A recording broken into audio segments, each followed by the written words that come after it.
Kita beralih ke informasi lainnya, Saudara. Pada sidang gratifikasi mantan Menteri Pertanian Syahrul Yassin Limpo, mantan Sekretaris Badan Karantina Kementan Wisnu Haryana mengungkap jika SYL ini menitipkan pedangdut Nayunda Nabila sebagai pegawai honorer di Kementan dengan gaji 4,3 juta rupiah per bulan.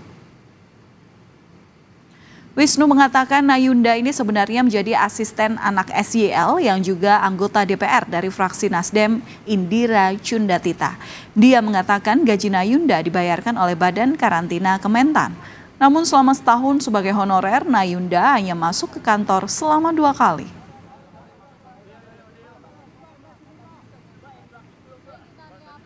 Apakah ada honor juga yang diterima sama Nayunda ini dari Kementan? Sebagai tenaga kontrak ya? Iya, ada. Yang dari karantina itu. Berapa kalau dia menerima per bulan ini? Kalau honornya per bulan itu 4.300.000.